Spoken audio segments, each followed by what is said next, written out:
scoot over. Scoot over. So, is he gonna bother you? Snoring? When I first started fitness, I used to get a lot of negative comments about how masculine my muscles were. I mean, I see one or two every now and then, but nothing like it was before. That I really feel that, you know, society is changing the way they look at fitness and the way they look at a strong woman. To kind of like push aside the thought of if you do lift weights, you're gonna look like a man, because it's not possible. Yeah, it's beginning to be more of a trend, and it's absolutely amazing, and it's healthy, and it's strong. I literally will go up to a girl that I see in the gym and I will high five her. I'll be like, you are amazing. Like, I think it's so amazing that you are here, because how the gym has changed not only like my wellness and my, you know, like a healthy state of mind, but it has transformed my confidence and my self-esteem. And I know that that it's probably working wonders in her life as well. So I want to, you know, tell her how awesome it is for her to be here, and I want her to feel that energy within me. It's like a domino effect, and she, you know, implements that energy into someone else's life. So that's why I go up and congratulate her. High five. You're awesome. I was not the popular kid in class, so my self-esteem wasn't high at all. I mean, I grew up poor. We lived in a trailer and we couldn't afford much, so canned ravioli that you microwave with the microwavable top, Chef Boyardee, that's what it's called, was what I ate for like lunch and dinner. I was told I was super skinny, kind of like a string bean. I was straight up and down, skinny arms, skinny legs. I didn't feel feminine. I didn't feel like a woman. Like, even growing up into high school, into college, I started lifting weights and, you know, did the opposite of becoming manly. I put on muscle, you know, my shoulders and my back and my thighs and my butt. It made me feel more feminine. You know, it gave me confidence and curves that I'd never had before.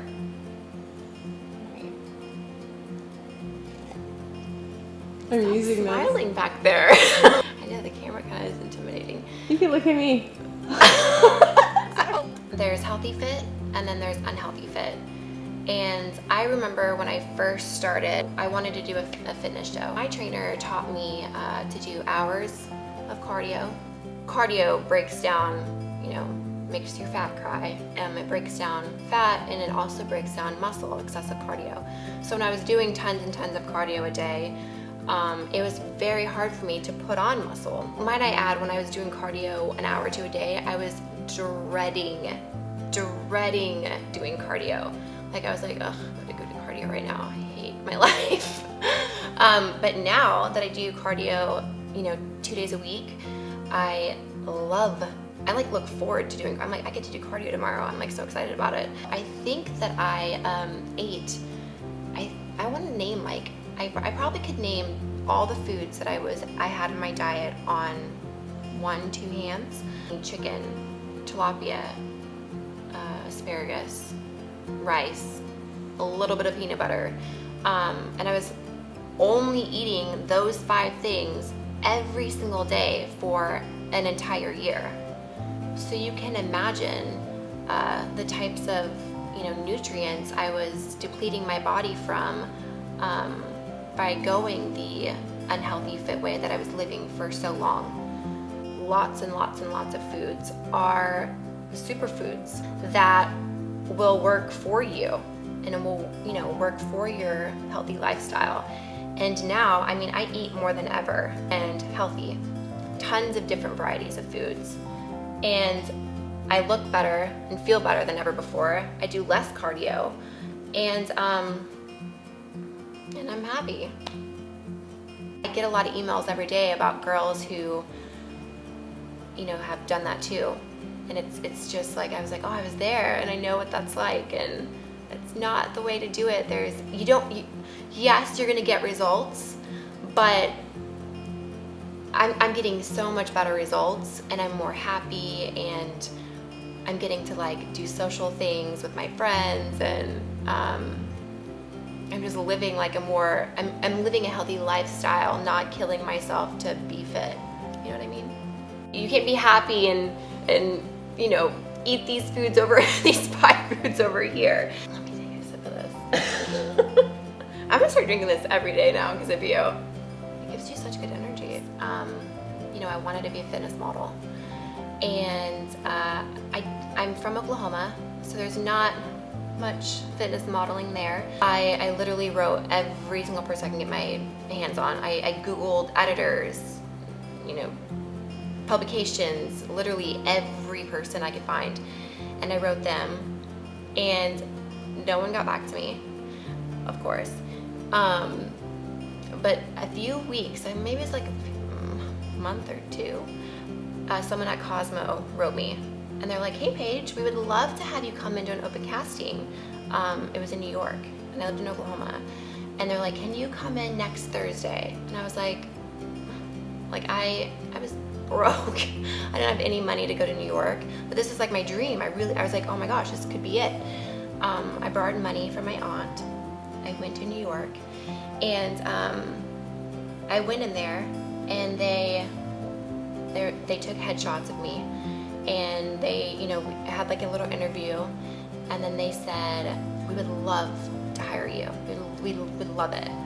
What agency are you represented by?" And I was like, "Agency? I'm from Oklahoma." Like,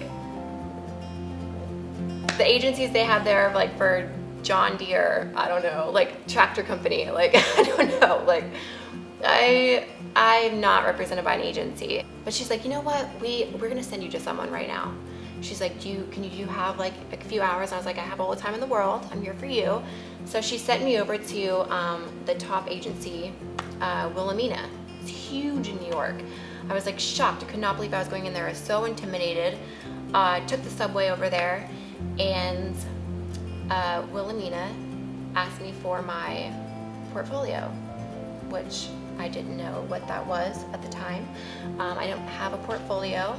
So they kindly turned me away. They asked me what modeling I've done and stuff like that, and I've done none. And so I went back to Oklahoma with my suitcase and a sad face, and try to think what else next. So before New York, I competed in fitness competitions, and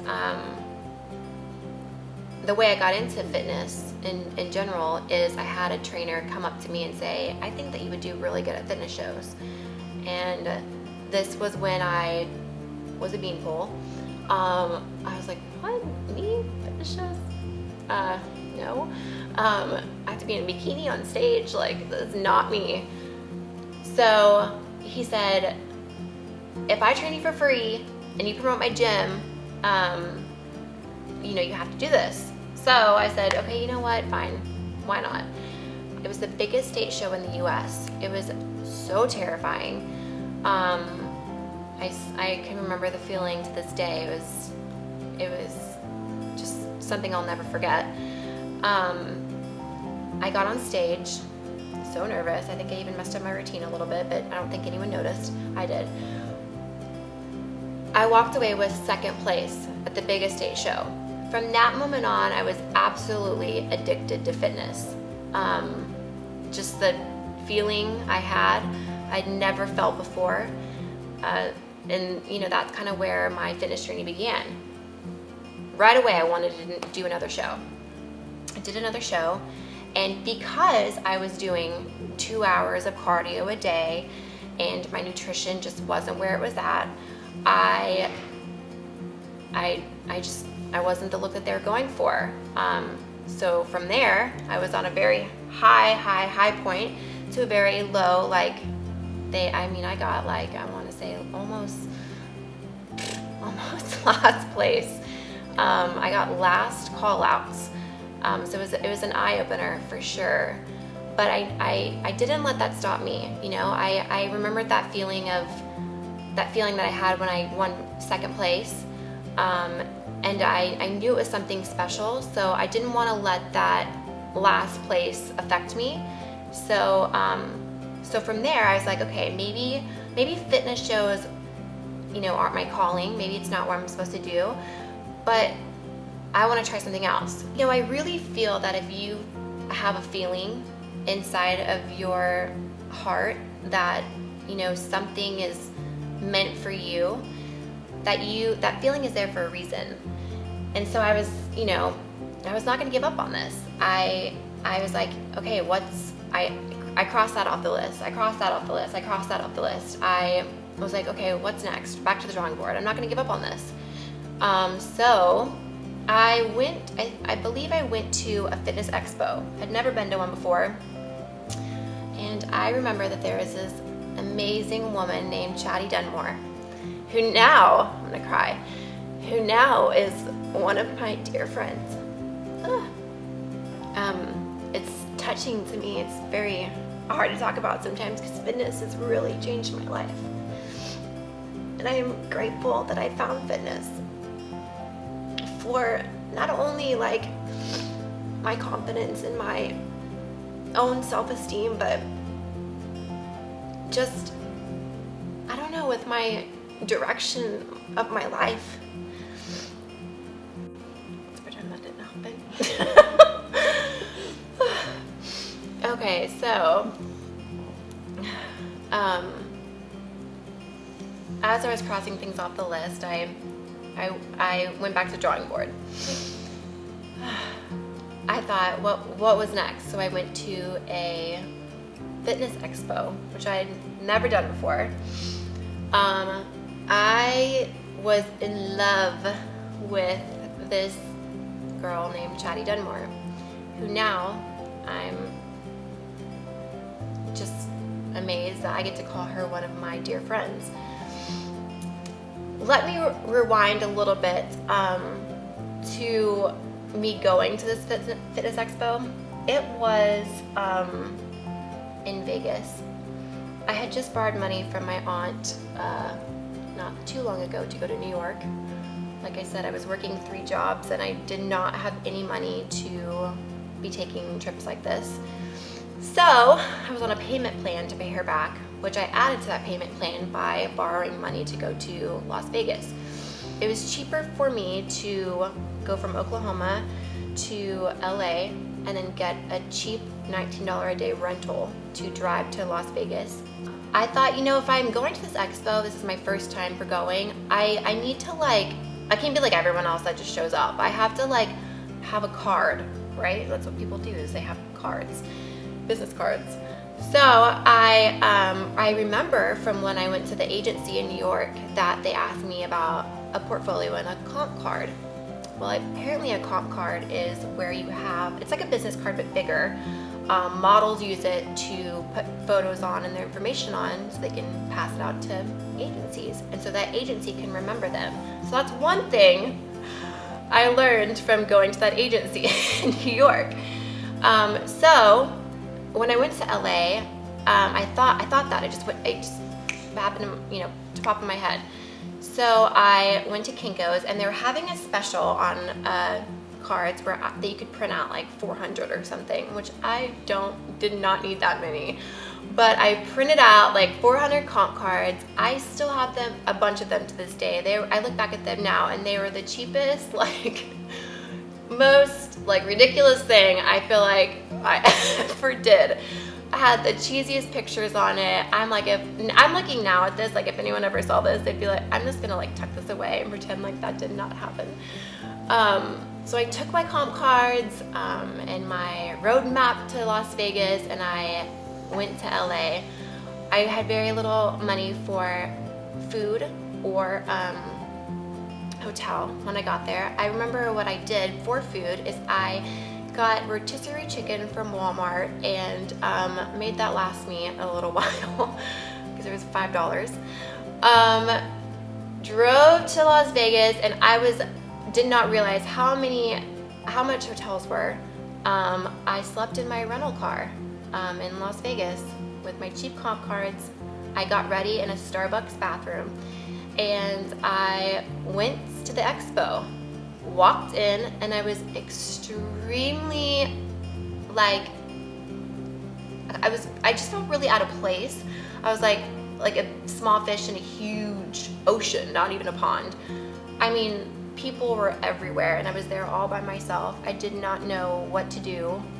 But I remember I met Chatty, and she was someone I had always looked up to.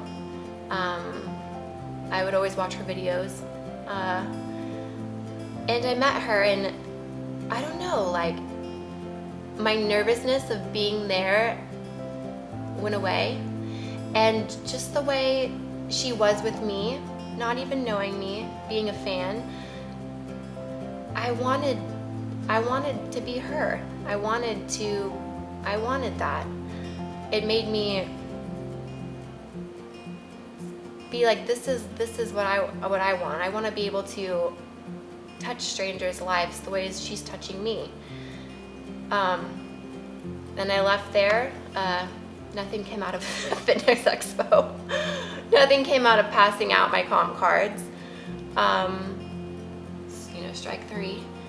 But instead of feeling discouraged like I felt in New York or after my second show of competing, I felt, a little discouraged.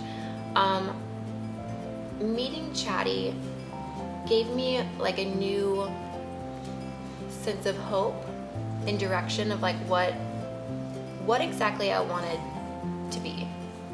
I think the defining thing for me was knowing her story. And she, not that we have the same story, but she kind of like went through a lot like in her past. And so it really just drew me to her. And I used to be really skinny, but she was the opposite. She used to be bigger. So I don't know, just like her positive outlook of her transformation reminded me of my own transformation, but in the opposite way. So now, leaving that, I kind of was like back at the drawing board, 3 strikes. Still nothing came of it, but social media was taking off. And social media is, what now is like a huge outlet for people to be able to connect with people that they don't know and maybe plant a seed in their lives to do something better. So what I started doing is I created an Instagram and I started writing like my trials and tribulations and how I'm not giving up on my photos. Just little motivational things that I felt, and my Instagram started to take off. I don't even know how it happened, but like I said, I'm a huge believer in what you put in the universe, you'll get right back out. And it was a long time coming, but I never gave up. If something didn't work for me, I didn't think like that was it for me. I tried something new. There's not only one way to get somewhere. There's not one way to get to a destination. There's tons of different ways. So with that thought in mind, I, tried something new. Started my Instagram. I think I had maybe like 20,000 followers, which was a lot, 2-3 years ago. Shreds, which is a supplement company that I am represented by, reached out to me. And, from there, it was just sort of like a domino effect of, awesome events that started unraveling in my life. And then we are here today. Wouldn't your life be amazing if it was just like this? Belly rubs, sleep and snores all day long. He eats and then goes back to bed. So because I was raised in foster care, if I could wave a magic wand, I would go into the foster care system and I would talk to the children in there, and I would want to motivate them. I'd want to, share my story with them, and because I know how they're probably feeling. They're in survival mode. When you're in foster care, you kind of have the feeling that you have no direction. You have no one like your mom and your dad telling you, you're going to go to college, you're going to be a doctor, you're going to be a dentist.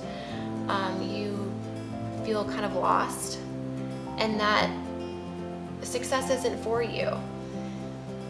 So I want to go in and motivate them and tell them that success is for them and that you can do anything you want in life, and to let nothing and nobody stop you.